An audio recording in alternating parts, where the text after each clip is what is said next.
Hey guys, back in the media room here in Batumi in the Women's World Cup, and I'm bringing to you the most exciting game of the second round.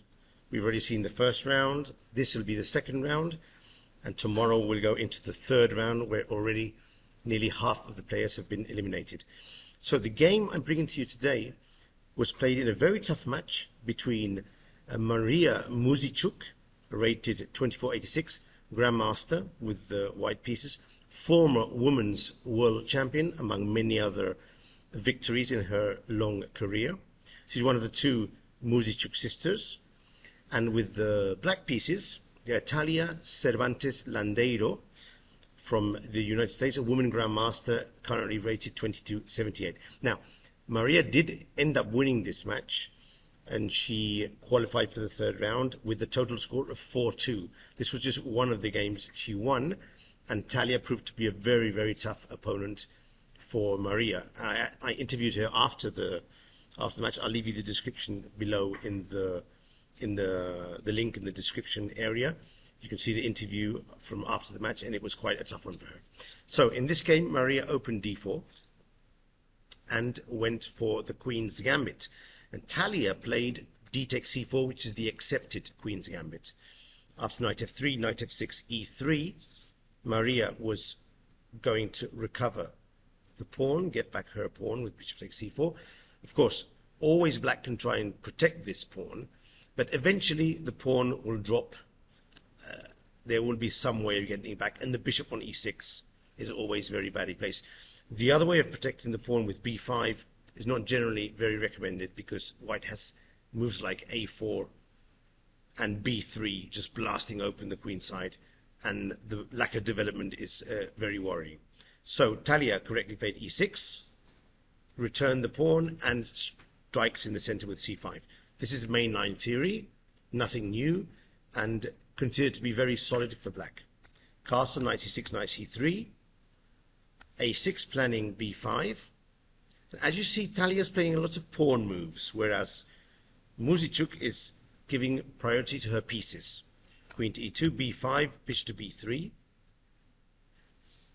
Now, I personally, in these lines, I prefer to capture on d4 and try and play some sort of isolated pawn position, both with white and black. But for this game, Talia went for bishop to e7, which does allow pawn takes pawn. And now if black recovers the pawn with the bishop, white has effectively won a tempo, because black spent a tempo playing bishop to e7 and now bishop to c5. It's not such a big deal, but this does give white a small edge. Cervantes played queen to c7, which is okay.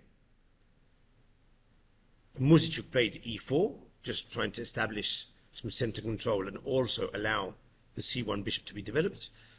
And here, Talia Cervantes made a very, very big mistake. And after the game, Muzychuk told me that she thought that maybe Talia didn't know the details of this opening properly, or she might have forgotten. You really never know what's happened here. But there's a very similar position to this in one of the Sicilian lines, where black plays knight to g4 with the very devious threat of knight to d4, hitting the queen and the knight, and then checkmating on h2. Now, this is a trick which works in several Sicilian games, but it doesn't work in this position. Talia played it anyway, and this, as you will see, is a mistake. Of course, she should have just castled, and the game was interesting. White is slightly better, but anything can still happen here in this position. As I said, Cervantes played knight to g4. And now, for example, if white mistakenly plays h3, then Maria will be lost after knight to d4, knight takes d4, and queen to h2. So this is the threat.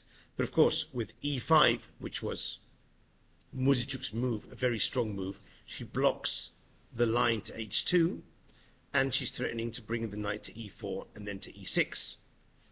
So what can black do here? She should capture the pawn, because if she doesn't, it will be protected by the bishop, and this knight will never have a retreat. But if she captures the pawn, Just bishop to f4 is very strong. This pin is decisive. Take, have to move the queen, we put the rook on d1, and then we put the knight on e4, and it's basically game over. One rook goes to c1, queen on g3, knight goes to d6. White is crushing in this position. The computer gives nearly +4. So Cervantes, after quite a while thinking, played bishop to b7, but now bishop to f4, and the pawn can't be captured. And if black castles, for example, we just play h3, and now we can choose between playing for the d6 square or knocking off the knight and trying to go for a direct attack. This is just whatever white prefers to use as a winning method. I think nearly everything wins here. So Talia played g5, just trying to mix things up. Knight takes, and now a lovely sacrifice. There are several winning ideas here, but this one is very good. Take on f7, play knight q to h5. Obviously the knight can't block because the queen is hanging, so she played king to g7, and now bishop to h6 check, king to f6, and knight to e4 mate. Of course, black resigned before receiving mate, but this would have been the conclusion if she had played king to f6. A crushing win, but Talia was able to come back from this loss and still fight, even getting to the and losing in the tiebreak in the third day. So this was my choice for best game of the second round. We're currently now just about to start the fourth round, but I'm going to bring you the third round game tomorrow, and then we'll be on par and try and get to the end of the tournament with daily rounds. I have been a bit under the weather the last 2 days. I had a stomach flu, so I was a bit under the weather. I'm better now, and hopefully be able to bring you back all the action.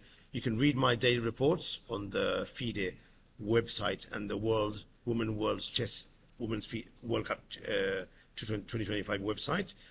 Also, you can check out all the photos on Flickr, and I'll leave you all the links below. And meanwhile, have a good time and see you in the next video. Take care.